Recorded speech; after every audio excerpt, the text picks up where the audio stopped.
Hello students, this side Anuvrat. और आज का लेक्चर 12th क्लास के लिए है, हिस्ट्री का।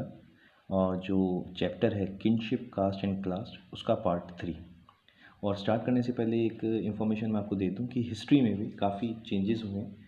चैप्टर्स के नाम चेंज हो चुके हैं और इसके अलावा कंटेंट सारा सेम ही है। कुछ ऊपर नीचे मर्ज हो गया लेकिन कंटेंट सेम ही है। तो जो हम पढ़ रहे हैं बिल्कुल यही चीज़ दे रखी, बस ऊपर नीचे है। ठीक है, तो ये थोड़ा अपने दिमाग में बात रखिएगा। ठीक है जी। अब हम इस टॉपिक को स्टार्ट करेंगे। पार्ट 3 है ये, किनशिप कास्ट और क्लास का। तो बिना किसी टाइम को वेस्ट किए अपना टाइम पूरा अच्छी तरीके से प्रेशियस तरीके से यूज़ करेंगे। तो पॉइंट है beyond birth resources and status, कि बर्थ के बाद क्या, जब जन्म ले लेता है इंसान उसके बाद क्या, रिसोर्सेज और स्टेटस क्या। और छोटी सी बात बताऊं अगर आपको, तो हमारा सोसाइटी सिस्टम है उसमें बर्थ के बेसिस पे हम आगे वाले का, जो आगे वाला जो बंदा है या मनुष्य है या ह्यूमन है, उसका स्टेटस डिसाइड करते हैं कि वो किस तरीके का रहेगा। खैर अब तो सिचुएशन और माहौल ऐसा है कि अब सब बराबर हो गए हैं, लेकिन उस वक्त की बात करें, करीबन 3000 साल पहले की बात करें। ठीक है जी। तो उस दौरान social implication to access to resources, छोटे से एग्जांपल से समझें कि जो रिसोर्सेज का एक्सेस राजा के पास है वो रिसोर्सेज का एक्सेस धोबी के पास नहीं है, फिशर फॉक के पास नहीं है, हंटर के पास नहीं है, सबके पास। इनके रिसोर्सेज का एक्सेस सबके पास लिमिटेड है। स्लेव्स के पास क्या रिसोर्सेज था? स्लेव्स को कोई तनख्वाह नहीं देता था, सिर्फ खाना था और खाने पीने को देते थे, ख़त्म, उनको रखते थे। ये सेकंड पॉइंट है। Slaves, landless, agriculture labourers, hunters, fish folk, pastoralist, peasant, village headman, crafts person, merchants and kings. इन सब का बर्थ से ही, जैसे ही बर्थ लेते थे अपना स्टेटस डिसाइड कर लेते थे। जैसे स्लेव्स का कोई स्टेटस नहीं था, स्लेव्स तो बस खाते थे, पीते थे और सोते थे, मालिक खिलाता था और उनको रखता था। फिर लैंडलेस एग्रीकल्चर लेबरर्स थे, जिनको हम आज के स्टेज में कहते हैं बंधुआ मजदूर। उनका भी यही था, स्लेव्स की जैसी ज़िंदगी थी। रिसोर्सेज पे ज़्यादा स्टेटस, रिसोर्सेज पे ज़्यादा इनकी पहुंच नहीं थी। फिर हंटर गैदरर्स थे, महलों में नहीं रह सकते थे, अपने जंगलों में रहेंगे, शहद निकालेंगे, शहद को बेचेंगे, खाएंगे, इस तरीके से माहौल। फिश वॉक, जो मछुआरे रहते हैं उनका। ठीक है जी। पेस्टरलिस्ट, आपको पता ही पेस्टरलिस्ट कौन होते हैं, खाना बदोश लोग।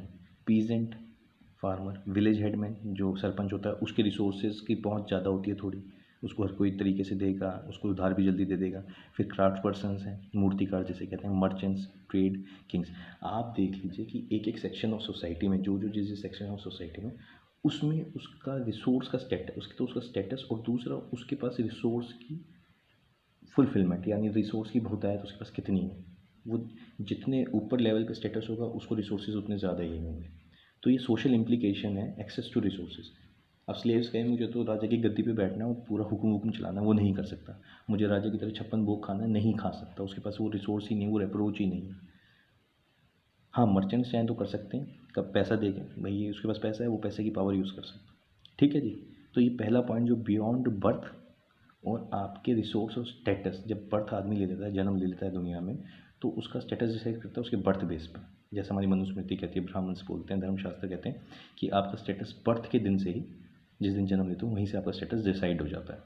तो इस तरह का सिस्टम है और सोशल इम्प्लीकेशंस फिर बढ़नी शुरू हो जाती हैं। सेकेंड पॉइंट के बारे में डिस्कस करेंगे, gendered access to property. Gendered से अपने आप ही हम एक मुकाम पे, एक पोजीशन पे आ जाते हैं। जेंडर्ड मतलब आदमी औरत, मैन एंड वुमेन। तो इसमें बुक में पेज नंबर 68 पे एक वाक़या दे रखा है, एक इंसिडेंट दे रखा है, महाभारत का एक एपिसोड दे रखा है, महाभारत की कोई कहानी उठा रखी है। और वो कहानी है द्वित क्रीड़ा की। द्वित क्रीड़ा मतलब जो ये अपना सारा राजपाट हार जाते हैं पांडव्स, जुए की, जहाँ पे वो पासे फेंकता है शकुनी, वो वाला एरिया। तो इसमें दुर्योधन सब कुछ जीत जाता है और लास्ट में ये भी बताते हैं कि वो द्रौपदी को भी लगा देता है। क्यों? क्योंकि द्रौपदी की अपनी कोई मर्ज़ी नहीं है, वो मास्टर की गुलाम है, यानी वो प्रॉपर्टी है अपने पति की। वो चाहे तो उसको लगा सकता है दांव पे, चाहे तो नहीं लगा सकता, वो उसकी प्रॉपर्टी है। ठीक है जी। तो जेंडर्ड इतना बड़ा रोल प्ले करता है, यानी द्रौपदी का कोई से ही नहीं हुआ, पहले तो ये समझे। दूसरा, जो भी कुछ जीतेगा वो दुर्योधन जीतेगा। किससे जीतेगा? इनसे, पांडवा से जीतेगा। जहाँ पे भी होगा मेल होगा। तो स्टेटस ऑफ पैटर्नल एस्टेट और मनुस्मृति की पैटर्नल साइड ही जीतेगी, पैट्रियार्की। बेटा ही हक का जिम्मेदार है, बेटे को ही अधिकार मिलेगा, बेटी को नहीं, औरत को कोई अधिकार नहीं है।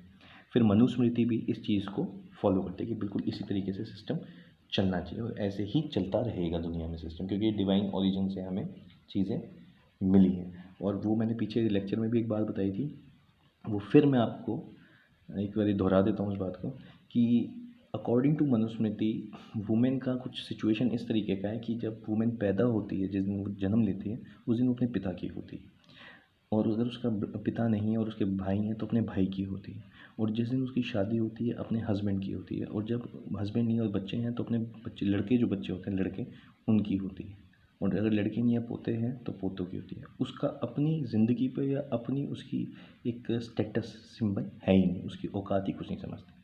वो दोनों ही हर तरह के सिनेरियो में किसी के अधिपत्य के अंडर रहेगी। फिर आप आए नेक्स्ट कॉन्सेप्ट पे, जिसको मैंने लिखा है स्त्री धना। स्त्री धन से जैसे नाम ही सिग्निफाई कर रहा है, वो धन वो दौलत जो स्त्री की है, वो धन वो दौलत जो वुमेन की है। ठीक है जी। अब जैसे मैं छोटे से एग्जांपल से आपको पेश करता हूँ इस चीज़ को। लड़कियों को दहेज मिलता है, पैसा मिलता है शादी में, तो उसका यूसेज क्या है? मनुस्मृति ये कहती है कि यहाँ तक कि लड़कियों को प्रॉपर्टी के मामलों में दखलंदाजी नहीं करनी चाहिए। जब अपने फादर के घर में तब भी नहीं करनी चाहिए, और जब अपने हस्बैंड के घर में तब भी नहीं करनी चाहिए। यहाँ तक कि जो अपने वैल्यूएबल्स यानी दहेज का जो भी पैसा वैसा वो लेके आए, और तो उस पैसे का यूज़ अपने हस्बैंड की इजाज़त के बगैर नहीं कर सकती। इन केस हस्बैंड नहीं है तो बच्चे की इजाज़त लेना ज़रूरी हो जाता है, लड़के की वो भी। और जो सब कुछ ये दहेज में मिलता है माँ के बाद उनके बच्चों का ही हो जाता है। जो भी कुछ देगी ये अपने बच्चों को इनहेरिट कर देगी। ये अपने जीते जी इस चीज़ को यूज़ ही नहीं कर पाएगी अकॉर्डिंग टू मनुस्मृति, तो ये समझ लीजिए आप। तो बड़ा बहुत ज़्यादा ना एक बहुत क्रूअल सिस्टम मैं तो कहता हूँ इसको, बाकी अपना अपना सोचने का तरीका है। तो क्रूअल सिस्टम था कि इस तरीके से वुमेन की हालत हमें रखनी चाहिए। अब इसमें एक चीज़ और समझें, मैं छोटा सा एग्जांपल देता हूँ। कई बार ये कहानी है हल्की सी, मैं जैसे मान लीजिए मैं अपने घर की बता रहा हूँ, मेरे चाचा ताऊ में। तो एक बूढ़ी जो हमारी ताई थी वो बूढ़ी हो चुकी हैं, हमारे ताऊ जी नहीं थे तो बूढ़ी थी और बहुत ज़्यादा और अंधी थी, उनको ब्लाइंड थी। तो उनके जो बच्चे थे वो मेंटली रिटार्ड थे, उनको थोड़ी अकल की कमी थी। तो उन्होंने अपने बच्चे के पास अपने दहेज में मिले 2 सोने के कड़े यानी गोल्ड के कड़े छोड़ दिए कि ताकि जब मैं इस दुनिया से गुजर जाऊँ, जब मैं मर जाऊँ, तो मेरा बच्चा इतना दिमागी रूप से तंदुरुस्त, इतना मजबूत नहीं है कि दुनिया को झेल जाए। तो कम से कम लालच के लिए, लोग लालच करेंगे तो इस भरोसे मेरे बच्चों का ठीक से जीवन यापन हो जाएगा, ठीक से ये पल बढ़ जाएगा। तो स्त्री धने का इस तरह से कभी कॉन्सेप्ट आप लगा सकते हैं। तो यूज़ करना जानती है, जो मदरली साइड है यूज़ करना जानती है। तो मदर का तो मकाम ही दुनिया में सबसे ऊंचा है, माँ का मकाम सबसे ऊंचा है। ठीक है जी। तो स्त्री धना का आप सिस्टम समझ गए होंगे। ठीक है जी। लेकिन जैसे ही हम पढ़ते हैं प्रभावती गुप्ता, एक ऐसी स्त्री, एक ऐसी लेडी जो चंद्रगुप्ता टू की बेटी, समुद्रगुप्ता की पोती, कहाँ शादी हुई? वकटास में। और यहाँ शादी होने के बाद एक लौती लेडी है जिसको हर तरीके का अधिकार वो मिले जो लड़कों को अधिकार मिलते हैं। इसने पूरी तरीके से वैसे ही मैनेज किया जो लड़के हम मैनेज करते हैं। तो ये अपने आप में एक एक्सेप्शनल केस है उस वक्त का। ठीक है। और ये एक्सेप्शनल केस है तो इसको भी ध्यान रखना, पेपर में सबसे ज़्यादा इसको पूछा ज़रूर जाएगा। वो इसलिए क्योंकि जब एक्सेप्शन केस बनी गया है, क्योंकि अलग से ही ऐसे माहौल में ये लेडी उठ के आ रही है, पूरा सब कुछ सिस्टम संभाल रही है, तो उसको बड़ा एक अचंभे वाली बात है, हैरत वाली बात है। तो इसको ज़रा पकड़ के रखना पेपर के मामले में। और ऐसे ही जब हम मिडेवल इंडिया की हिस्ट्री के चैप्टर्स पढ़ेंगे तो उसमें एक रज़िया सुल्तान आती है, इल्तुतमिश की बेटी। तो ज़रा ध्यान रखिएगा इस चीज़ का और मुझे बताइएगा। ठीक है जी। तो प्रभावती गुप्ता अपने आप में एक एक्सेप्शन है। और ये जो पॉइंट है जेंडर एक्सेस प्रॉपर्टी, ये और वाइड हो जाता है और शार्प हो जाता है आदमी और औरत के बीच में, जो बिल्कुल एक बहुत ज़्यादा वाइड गैप कर देता है, जो जैसे मनुस्मृति और धर्मशास्त्र ये बिल्कुल ही अलग कर देते हैं कि वुमेन एक वीकर सेक्स है और मैन एक स्ट्रॉन्ग सेक्स है। लेकिन अगर हम नेचर का साइकिल देखें, ये बिल्कुल ज़रूर है कि आदमी औरत एक दूसरे से मुख्तलिफ है, यानी दोनों का डिफरेंट एनाटॉमी है। बट दोनों की ज़रूरत है दुनिया को चलाने में, तो कोई किसी से ऊपर नहीं, कोई किसी से नीचे नहीं, जेंडर इक्वलिटी है। ये जो मैंने आपसे बात बोली है, ये जब आप अपना आंसर लिखेंगे तो एक नोट डाल के अपना व्यू देंगे वहाँ पे हल्का सा, तो इससे आपको नंबर ग्रास्प हो जाएंगे अच्छे तरीके से। ठीक है जी। खैर नेक्स्ट पॉइंट पे चलते हैं। नेक्स्ट पॉइंट है आपका वर्ण एंड एक्सेस टू प्रॉपर्टी। तो वर्णा का तो मैं आपको ज़्यादा बताऊंगा नहीं। वर्णा 4 वर्णा तो आपको पता होंगे, ब्राह्मण, क्षत्रिय, वैश्य, शूद्र, और फिफ्थ वर्णा ऐसा मैं मानता हूँ, बाकी आप पढ़ेंगे तो आपको पता लगेगा चांडाला है फिफ्थ वर्णा। ठीक है जी, 4 वर्णा लेकिन आप मान के चलिएगा, ब्राह्मण, क्षत्रिय, वैश्य, शूद्र। तो एक्सेस टू प्रॉपर्टी में धर्मशास्त्र और धर्मसूत्र पहले इनको पूछेंगे, फिर मैं आपको बुद्धिज्म के बारे में बताऊँ। तो ये तो इन्होंने जो धर्मशास्त्र, मनुस्मृति सब कुछ लिखा, इसमें सबसे, अब आप 4 वर्ण देख लीजिए, तो जो सबसे वीक होगा वर्ण वो ऑब्वियसली सबसे ज़्यादा पुअर होगा, गरीब होगा। फॉर एग्जांपल शूद्रास गरीब थे। ट्रेडर्स के पास पैसा था क्योंकि व्यापार करते थे, लेकिन ट्रेडर टैक्स देते थे, ट्रेडर कर देते थे। तो कर किसके पास जाता था? राजा के पास। राजा बहुत ही अमीर होता था। ठीक है। और उसके बाद तो आपको पता ही है प्रीस्टली क्लास है, ब्राह्मण्स हैं, और ब्राह्मण्स को पैसे की आमद हमेशा बनी रही, हमेशा रिच माने गए हैं किंग और ब्राह्मण्स। जो हमारे यहाँ प्रीस्टली क्लास थी हमेशा रिच। क्यों? क्योंकि आप कोई भी स्क्रिप्चर्स उठा लीजिए, हमेशा आपको एक शब्द पाएगा ब्रह्म भोज, कि जो भी कुछ हो जाए तो ब्राह्मणों को खाना खिलाना है। तो वो टेंडेंसी ऑफ इक्वलिटी ख़त्म करती है हमारे ये धर्मसूत्र और धर्मशास्त्र। ठीक है। तो ये ऑन द बेसिस, ये धर्मसूत्र और धर्मशास्त्र on the basis of birth के राइट पे इंसान को नापती है और आंकती है और उस हिसाब से काम करवाती है। तो ब्राह्मणों को जो रिचनेस आती थी वो भाई राजा दान करता था, लोग भी दान करते थे, फिर प्रसादा चढ़ता था। राजा टैक्स सिस्टम से लेता था और बाकी पूरा भूमि उसकी होती थी, उस जितनी सुरक्षा करता था लोगों की, उसके बदले जो उसको पैसा मिलता था वो उसको समझ लीजिए एक तरीके से वेतन। ट्रेडर्स बिजनेस करते थे तो उनके पास भी रिसोर्सेज की कमी नहीं थी। यहाँ तक कि मैं छोटा सा एक एग्जांपल बताता हूँ। एक पानीपत का तीसरा वॉर हुआ है अहमद शाह अब्दाली और मराठों के बीच में। इस पूरे वॉर को जो फाइनेंस किया, इसमें जो पैसा दिया, वो सारा का सारा पैसा मध्य प्रदेश के उज्जैन के एक साहूकार ने दिया, पूरा फाइनेंस किया था मराठों की तरफ से वो। तो इनका ट्रेडर्स का इतना बड़ा रोल होता था। शूद्र सर्विट्यूड में थे, इनको बस रोज़मर्रा की ज़रूरत के लिए जो थोड़ा बहुत पैसा बनता था वो लगते थे। तो आप देख लीजिए एक्सेस कैसे होता था प्रॉपर्टी पे। प्रॉपर्टी सबसे ज़्यादा किसके पास होगी? पेज नंबर 69 है ये, varna and access property, access to property. ध्यान से। अब बुद्धिज़्म आता है, तो बुद्धिज़्म थोड़ा बहुत इस सिस्टम को ना क्रिटिसाइज करता है कि ऐसा डिफरेंसेस बिल्कुल हैं। बुद्धिज़्म कहता है कि बिल्कुल सोसाइटी में डिफरेंसेस हैं और डिफरेंसेस रहेंगे जब तक आदमी रहेगा, बट नेचर को इसमें इंक्लूड नहीं करते। फॉर एग्जांपल ब्राह्मण्स या धर्मसूत्र धर्मशास्त्र कहते हैं कि बर्थ से आदमी की स्टेटस डिसाइड होता है। बुद्धिज़्म ये नहीं मानते। बुद्धिज़्म कहते हैं कर्म से स्टेटस डिसाइड होता है, हम कर्म प्रधान है ना कि जन्म प्रधान। तो ये कहता है कि बिल्कुल इनफ्लेक्सिबल है और अननेचुरल है धर्मशास्त्र और धर्मसूत्र का सोचना। ठीक है। जो भी है आदमी अपने कर्म अनुसार बनता है और डिफरेंसेस हैं और डिफरेंसेस रहेंगे। और इस आइडिया को, इस क्लेम को बिल्कुल ही रिजेक्ट कर दिया उन्होंने कि स्टेटस बेसिस ऑफ बर्थ होता है। बिल्कुल धर्मशास्त्र और धर्मसूत्र को बिल्कुल ही इसमें क्रिटिसाइज कर दिया। बुद्धिज़्म का यहाँ थोड़ा सा इंट्रोडक्शन। ठीक है जी। अब हम आगे चलेंगे। इसमें आगे है an alternative social scenario sharing wealth, page number 70 देखिएगा। तो सबसे पहले जो आ जाए इसमें जो जिक्र है तमिलकम। तमिलकम जितना भी डेक्कन प्लेटू से नीचे वाला एरिया, उस वक्त, जिस वक्त की हम बात कर रहे हैं आज से करीबन 2500 से 3000 BC की, उस वक्त तक, BC कह गया, क्षमा कीजिएगा, माफ़ कीजिएगा, 2500 मतलब कि आज से करीबन 2500 साल पहले, आज के वक्त से अगर नापे तो 2500 से 3000 साल पहले ये तमिलकम जितना भी डेक्कन प्लेटू, इंडिया का डेक्कन प्लेटू से जितना भी नीचे एरिया था और वेस्टर्न साइड महाराष्ट्र को थोड़ा सा आप हटा दें और बाकी सारा एरिया तमिलकम कहलाता था, जिसमें चोलास, पांड्यास, चेरास, केरला पुत्रास ये सब आते थे। तो इनका एक पूरा अपना सिनेरियो है, अपना सिस्टम है और इनका एक लिटरेचर है। जैसे हम अगर हमें नॉर्दर्न साइड के बारे में अगर पता करना है कि नॉर्दर्न इंडिया कैसे रहा, तो हम ऋग्वेद पढ़ेंगे, हम गीता महाभारत को अच्छी तरीके से एक आर्कियोलॉजिस्ट की नज़र से देखें तो काफ़ी चीज़ें पता लगती है सिनेरियो कैसे था। लेकिन जैसे ही हम साउथ में जाते हैं तो हमें एक ही लिटरेचर मिलता है जिसको हम कहते हैं तमिल संगम लिटरेचर। तो उसमें पोएम है, सब है। ये बात तो बिल्कुल क्लियर हो गई, जो जितना अमीर होता था उतना ही उसके पास रिसोर्सेज तक पहुंच भी ज़्यादा थी और उतनी ही बढ़ाई भी उसकी ज़्यादा होती थी, उतनी तारीफ़ उसकी ज़्यादा होती थी। और जो जितना वीक था उसके पास पहुंच भी कम थी और उसकी तारीफ़ भी कम थी सिस्टम। लेकिन तमिलकम मैंने आपको बता दिया एरिया वाइज वेल्थ इन राजाओं के पास, जो तमिलकम में राजा थे बहुत बड़े बड़े राजा थे। तो ये राजा क्या करते थे कि बार्ड और पोइट्स, बार्ड मतलब कि जो हरबोले नहीं होते जो तारीफ़ करते रहते हैं राजा की, और पोइट तो आपको पता है जो मतलब कि कवि, इन लोगों को खूब दान करते थे, खूब पैसा देते थे। कौन? यहाँ के राजा महाराजे, कहाँ के? तमिलकम के। और तमिल संगम में जिक्र है कि इन्होंने खूब पैसे दिए, और इन बार्ड्स ने और पोइट्स ने, इन हरबोलों ने और कवियों ने इनकी खूब तब के प्रेज़ किया, प्रशंसा की, ये है, बहुत अच्छे हैं, सब कुछ है।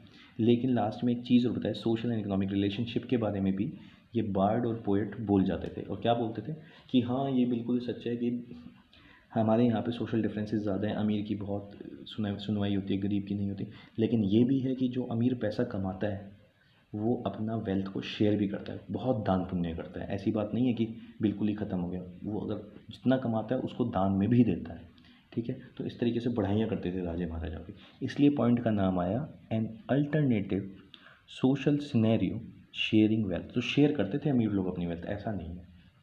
बस इसलिए इसको कहा जाता है कि बड़ा इनके बारे में प्रशंसा है। उनको पैसे देते थे, वो खूब अच्छी तरीके से बखान करते थे। फॉर एग्जांपल एडवर्टाइजमेंट समझ लो आप, एडवर्टाइजमेंट एजेंसी में जैसे हम पैसा दे के अपने प्रोडक्ट की एडवर्टाइज़ करते हैं, इस तरह का काम था। ठीक है जी, ध्यान रखिएगा, बहुत इंपॉर्टेंट पॉइंट है, पेज नंबर 70 पर। आगे बढ़ते हैं। एक्सप्लेनिंग, ये दिख रहा होगा, एक्सप्लेनिंग सोशल डिफरेंसेस। ठीक है जी, ये वाला जो पॉइंट है जो मैंने अभी बताया, फिफ्थ पॉइंट, आप ये यकीन रखिए, ये पॉइंट यूरोपियन थॉट, यानी जो यूरोप के स्कॉलर्स रहे हैं हमारे वर्ल्ड में, वहाँ पे भी ये थॉट है, हमारे यहाँ पे भी थॉट है। इसको हम सोशल, जो थर्ड पॉइंट है ना यहाँ पे लिखा हुआ है सोशल कॉन्ट्रैक्ट, तो इसको मैं सिंपली शब्दों में अगर इसको बयां करूँ तो इतने कहूँगा, सोशल कॉन्ट्रैक्ट थॉट। ये हर जगह पाया जाता है, हर देश में, हर स्कॉलिस्टिक एप्टीट्यूड में, जहाँ जहाँ स्कॉलर्स हैं। तो खैर हम इतना अंदर नहीं जाएंगे, हम पूरा बाहर की तरफ ही जिक्र करते हैं। सबसे पहले आ जाएं बुद्धिज़्म में जो किताब लिखी, जैसे हमारी होली किताब है गीता, भगवत गीता, मुस्लिम्स की होली कुरान, क्रिश्चियंस की बाइबल।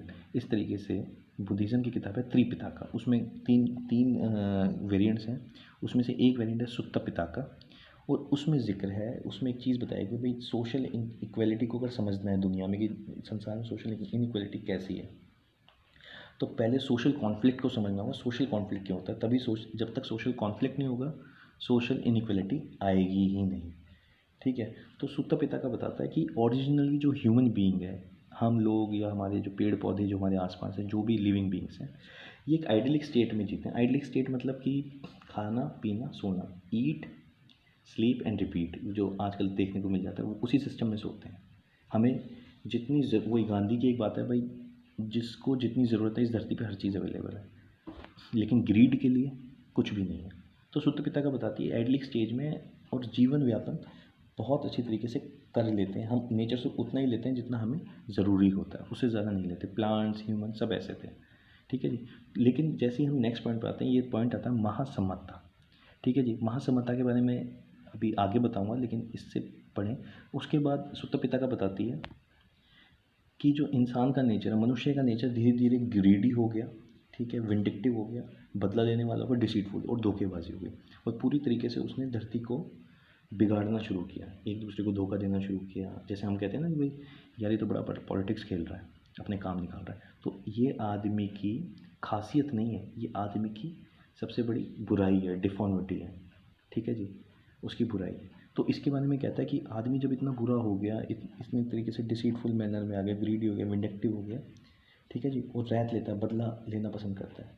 तो उसको ये फिर थोड़े दिन बाद ये महसूस हुआ कि इन चीज़ों पे सेंसर होना चाहिए, इस चीज़ों पे रोक होनी चाहिए। इसको छोटे से एक अलग से बोलूँ तो इस तरीके से समझिए, अगर पॉल्यूशन आप ज़्यादा ही बढ़ा दोगे तो ऑब्वियस हमारे नेचर का साइकिल बिगड़ जाएगा, और अगर नेचर का साइकिल पूरी तरीके से बिगड़ गया तो हम पे आफत आएगी ज़रूर 100%। तो हमें बड़ा बैलेंस्ड वे में हर चीज़ यूज़ करनी है। इसी तरीके से आदमी की जैसे जैसे बुराई बढ़ेगी तो आदमी का सोचने का नज़रिया, मनुष्य का पतन होता जाएगा, वो ख़त्म होता जाएगा।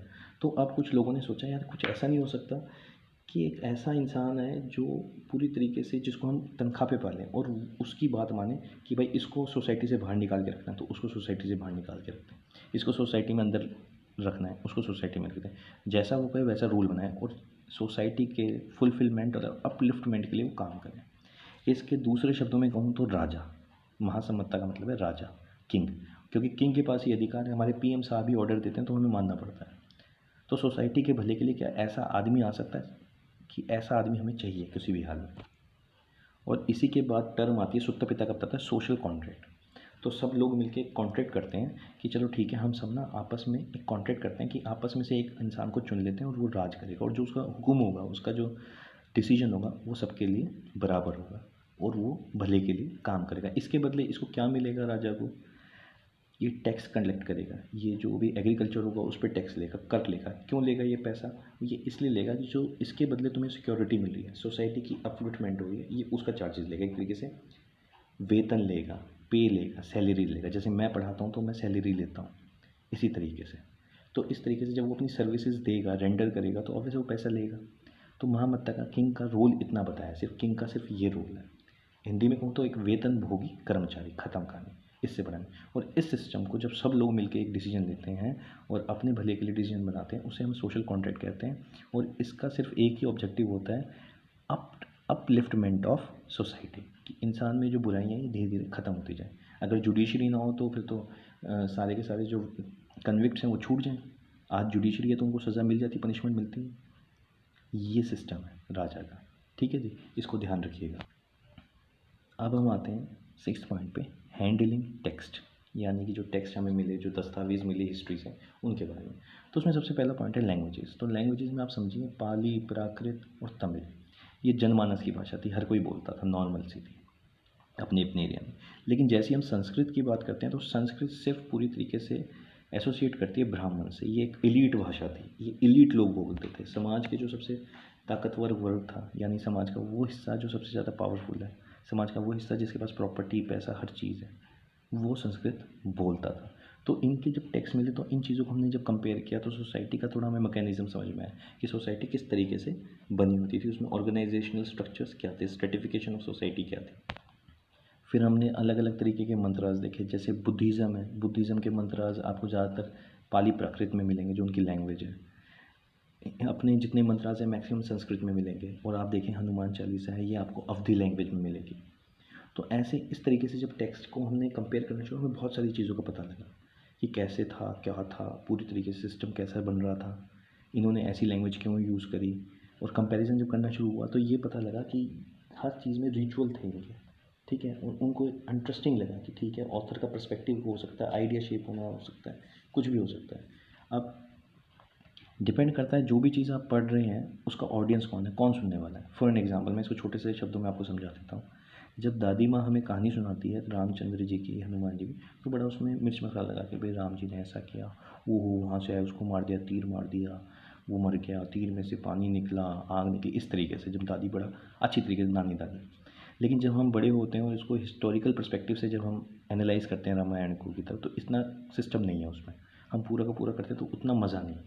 तो ऑडियंस के बेसिस पे कहानियाँ बनती हैं, ऑडियंस के बेसिस पे मंत्र, जो सुनने वाला है उसकी डिपेंड करता है वो क्या सुनना चाहता है। हमारी मास कम्युनिकेशन में एक लाइन है, जो दिखता है सो बिकता है। तो उस तरीके से सिस्टम था, ऑडियंस के हिसाब से हर चीज़ मेंटेन की गई। फिर आता है कंटेंट। क्या जो कंटेंट है जो उसमें लिखा हुआ है, क्या वो ओरिएंटेड है, अंडरस्टैंडिंग हो रही है उसकी, उसको समझ में आ रहा है लोगों को क्या। और जब हम आज जांचते हैं, जब आज उसको एनालाइज करते हैं, तो हम ये सोचते हैं कि भाई इसका हिस्टोरिकल सिग्निफिकेंस क्या है, ठीक है। और इसमें ही सबसे बड़ी प्रॉब्लम ये है कि हमें पाली, प्राकृत और संस्कृत तीनों लैंग्वेज में भी महाभारत मिली हमें ठीक तरीके से। और हमने जब तीनों कंपेयर किया तो हमारे लिए बड़ा कॉम्प्लेक्स प्रोसीजर हो गया, कहीं पे क्या लिखा हुआ है, कहीं पे क्या लिखा हुआ है। और ये प्रॉब्लम हो गई कि सिमिलरिटी बेसिस पे हम उस किस चीज़ को एक्सेप्ट करें और किस चीज़ को निगलेक्ट करें, ये सिस्टम था, ठीक है जी। तो इस चीज़ को आप ज़रा तरीके से मान लीजिएगा। कल परसों इसका नेक्स्ट पार्ट आपको फिर दूंगा, ठीक है जी। अभी तक के लिए इतना, मुझे सुनने के लिए थैंक यू। और ठीक लगा हो तो प्लीज़ सब्सक्राइब कर दें, हेल्प हो जाएगी। Thank you.